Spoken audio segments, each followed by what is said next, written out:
Salam sejahtera untuk kita semua. Kali ini berjumpa dengan saya Lokade Agung Asyani dari SMA Negeri 1 Kute, Kabupaten Badung, Provinsi Bali.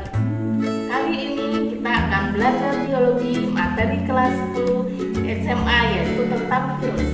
Sebelum memulai materi, kita perlu mengetahui tujuan pembelajaran hari ini. Tujuan pembelajaran hari ini adalah untuk mengidentifikasi ciri-ciri virus, menggambarkan struktur virus, serta peranan virus dalam kehidupan. Dunia sedang dilanda pandemi virus corona, termasuk negara kita, Indonesia. Tahukah kalian sahabat bagaimana asal-usul mewabahnya virus corona? Ya, benar.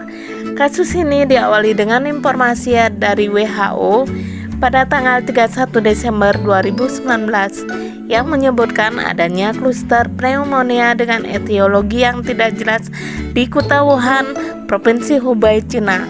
Setelah hampir 2 bulan virus ini mewabah, akhirnya pada tanggal 30 Januari 2020 WHO menyatakan darurat global terhadap virus corona. Situasi darurat bukan karena penyebarannya di Tiongkok, melainkan karena sudah menyebar luas ke banyak negara. Sahabat tentunya sudah tahu ya bahwa virus corona ini sebenarnya sudah dikenal sejak lama, tetapi kenapa baru kali ini ya diributkan? Kalian pasti tahu tentang virus. Ayo, apa coba? Ya benar sahabat, virus berasal dari bahasa Latin virion yang artinya adalah racun. Virus memiliki ukuran yang sangat mikroskopik dan hanya dapat bereproduksi pada sel hidup. Pertama kali, virus dikemukakan oleh ahli dari Jerman yang bernama Adolf Meyer. Ia melakukan penelitian adanya bercak kecoklatan pada tanaman tembakau. Kemudian peneliti berikutnya adalah Dmitri Ivanovsky pada tahun 1892. Ada juga peneliti lain yang bernama M. Bejering pada tahun 1897. Juga dia yang mengemukakan istilah virus pada tembakau yang disebut dengan TMV. Nah sahabat, yang tadi kita sudah belajar tentang sejarah dari virus. Sekarang kita perlu tahu bagaimana sih sebenarnya ciri-ciri virus. Virus memiliki ciri-ciri. Yang pertama, dia bersifat non-seluler dan dapat dikristalkan. Kemudian yang kedua, tidak memiliki ribosom. Kemudian yang ketiga, virus hanya memiliki RNA atau DNA saja. Kemudian yang terakhir, dia bersifat parasit intraseluler obligat, di mana maksudnya virus ini adalah bisa menimbulkan penyakit. Setelah kita tahu ciri-ciri virus, ada yang tahu nggak bagaimana sebenarnya struktur virus itu sahabat? Ya betul, bentuk tubuh virus itu ada yang bermacam-macam. Misalnya ada yang berbentuk seperti bola, batang, dan juga huruf T. Yuk kita lanjut. Virus hanya dapat berkembang pada sel hidup. Replikasi virus merupakan juga proses reproduksi yang terjadi pada virus. Proses replikasi dibagi menjadi dua, yaitu ada namanya siklus Lite dan siklus lysogeny. Nah, mau tahu nggak gimana perbedaannya? Yuk kita simak.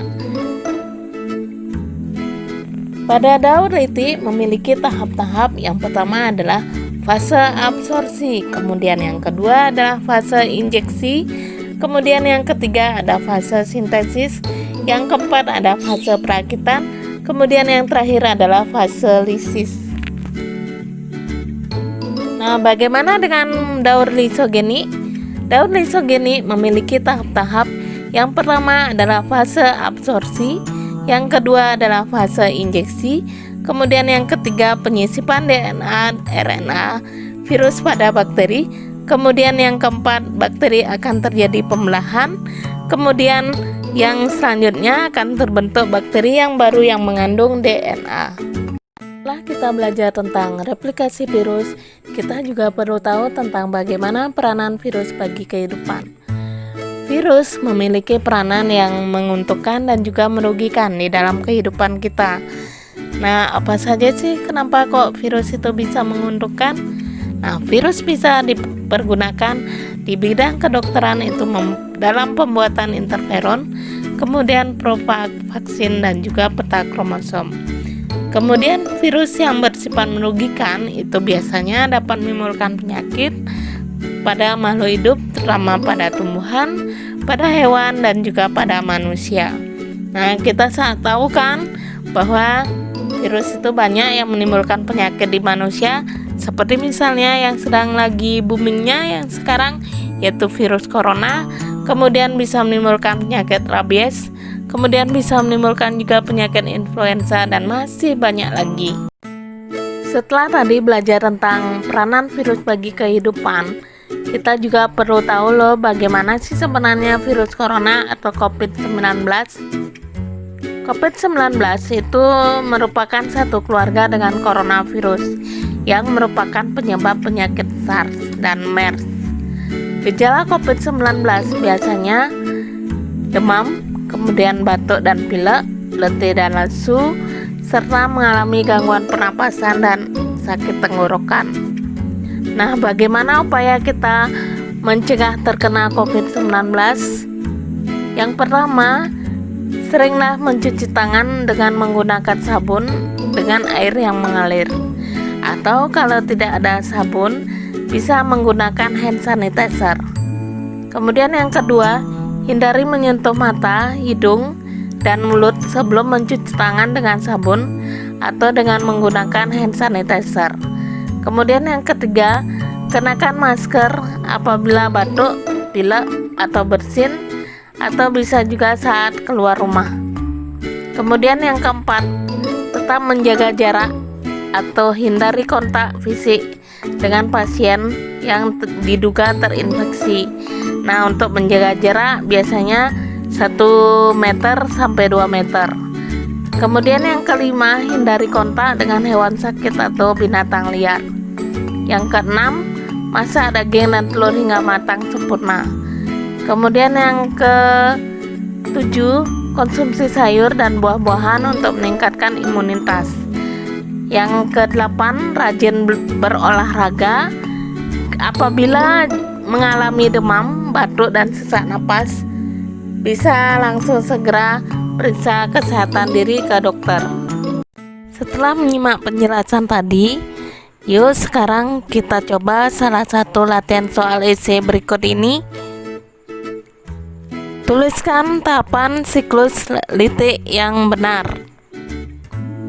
Gimana? Sudah tahu jawabannya? Iya, benar. Jawabannya adalah yang pertama fase absorpsi, yang kedua fase injeksi, yang ketiga fase sintesis, yang keempat fase perakitan, yang kelima adalah lisis. Demikianlah video kali ini, semoga bermanfaat untuk kita semua. Salam dari kami, belajar di mana aja, kapan saja, dan dengan siapa aja. Om Santi Santi.